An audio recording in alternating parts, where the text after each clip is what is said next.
Hello tout le monde, aujourd'hui on se retrouve pour une nouvelle vidéo nail art. Alors, aujourd'hui on se retrouve pour un nail art tortoise. Alors, c'est le nail art un peu effet de écaille de tortue, qui est un petit peu marronné, orangé, avec des taches. Je vais vous montrer tout ça et je vais vous montrer comment le réaliser avec de l'encre. Alors, pour commencer, sur mon chips, j'ai mis du blanc. Sur des ongles, sur vos ongles naturels, vous n'êtes pas obligé de mettre du blanc. Vous pouvez laisser la base, si elle est un petit peu rosée, ça ne dérange en rien. Ça va peut-être un petit peu plus naturel même. Le seul truc qui est quand même très important dans ce nail art là, c'est d'avoir une base mat. Donc, soit vous polissez votre ongle avec un polissoir, un bloc, soit vous mettez du mat. C'est aussi simple que ça. Alors, pour commencer, je vais venir appliquer du jaune. Donc là, j'utilise un feutre. Vous voyez, c'est un feutre à alcool. Vous pouvez utiliser un feutre à alcool comme moi, ou vous pouvez aussi utiliser tout simplement les encres. Les encres blooming, ça s'appelle. Ou encre ink aussi. Vous pouvez utiliser tout ça. Donc moi, je viens le mettre sur ma couche, sur ma couche de blanc.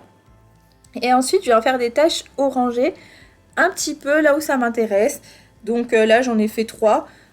Sur chaque doigt, ça sera différent parce que pour garder l'effet naturel des écailles de tortue, faut pas que ce soit exactement la même chose à chaque fois.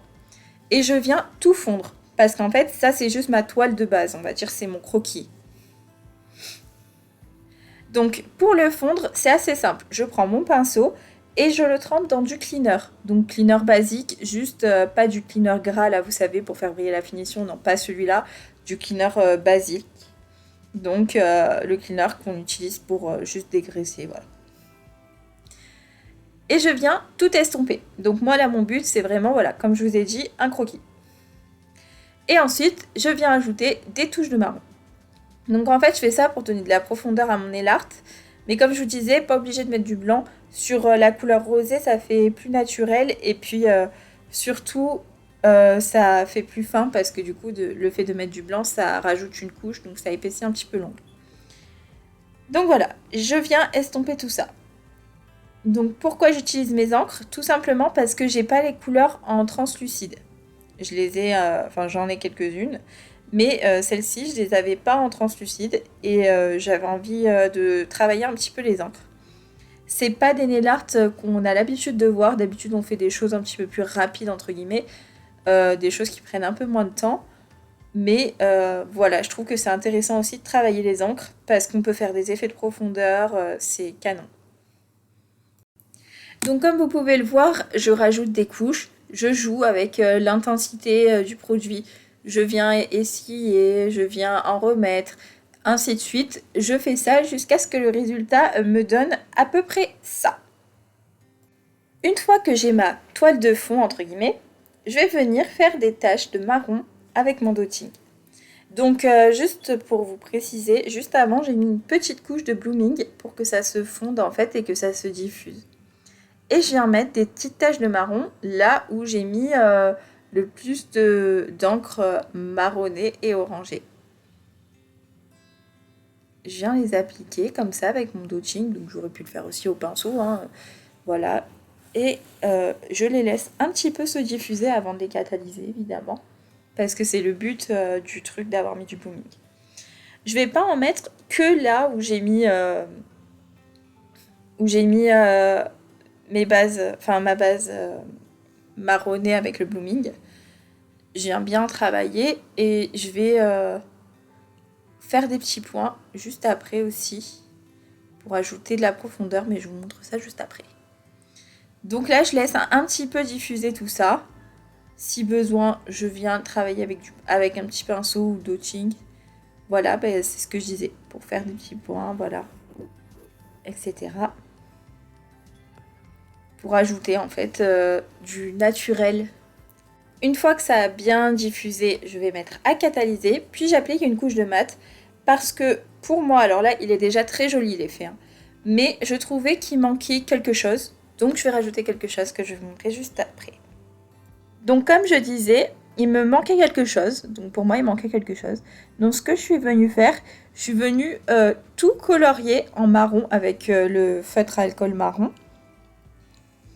parce que je trouvais qu'il manquait ce côté un petit peu orangé de l'effet tortoise comme moi je l'aime. Et je viens tout dégrader. En fait, c'était trop jaune pour moi. C'était beaucoup trop jaune. Donc voilà, je viens faire ça, je viens tout dégrader. Et mon but, c'est pas d'enlever tout ce que j'ai fait avant. Donc c'est pour ça que j'ai mis le top coat mat pour protéger ce que j'ai fait avant. Mon but, c'est juste de rajouter une teinte qui me semblait manquer à tout ça. Et je viens dégrader, ainsi de suite. Entre chaque couche, je laisse sécher parce que les encres et feutres, du coup, alcool, ça sèche. Ça va pas sous la lampe, ça sèche à l'air libre. Donc je laisse un petit peu sécher pour que ma couche du dessous sèche et que je puisse intensifier avec mon feutre. Comme vous voyez, là, j'intensifie un petit peu de partout. Une fois que, du coup, l'intensité me convient, je vais mettre une autre couleur.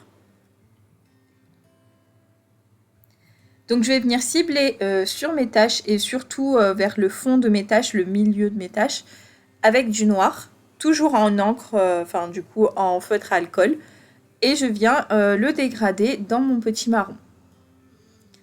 Donc là, le but, c'est d'intensifier, de donner de la profondeur à mes taches. Et je trouvais aussi que ça rendait plus naturel, en fait, le fait de le faire avec de l'encre plutôt qu'avec du semi-perme. Tout simplement, j'arrivais mieux à le fondre. Je trouvais que ça faisait un beau dégradé, c'était super beau. Donc c'est pour ça que je l'ai fait comme ça. Je viens le fondre de partout et même sur les petites taches que j'ai faites. Même si j'ai envie, je peux même en créer avec des petites taches. Ça fera comme des ombres. Et je viens tout dégrader. Donc là, j'ai pas mis beaucoup de cleaner, je voulais juste vraiment un tout petit peu dégrader. Vous voyez, là, je rajoute un petit peu. Là où je trouve que ça manque, là, c'est plutôt avec du marron que je l'ai fait. Et je viens dégrader, ainsi de suite. Hein. C'est toujours la même chose, en fait. Avec le blooming, avec le stylo, le feutre à alcool, pardon. On vient mettre là où on veut et on dégrade pour que ça fasse joli, que ça soit bien fondu et que ça fasse pas juste une tache d'encre. Donc voilà, je continue à faire ma superposition de couleurs. Donc là, je trouvais qu'il manquait un tout petit poil de jaune à certaines zones. Donc je viens rajouter un petit peu de jaune, ainsi de suite. Voilà, c'est toujours le même process. Une fois que vous auriez compris comment l'encre se travaille, vous allez tout comprendre en fait. Ça va être super facile et ça va être super fluide. Quand tout ça me convient, je viens mettre mon top coat. Donc moi je le préfère en brillant, donc je mets du top coat brillant dessus. Voilà. Et voici le résultat de mon effet tortoise. Alors là je vous l'ai posé sur nuancier, j'espère qu'il vous plaît. J'espère que mes petits tips vous auront aidé. Dans pas longtemps je vous ferai une vidéo d'une pose sur moi-même que j'ai faite avec cet effet pour vous donner un petit peu des idées. Donc voilà. Sur ce, je vais vous laisser, je vous fais de gros bisous et je vous dis à la prochaine pour une nouvelle vidéo. Bisous!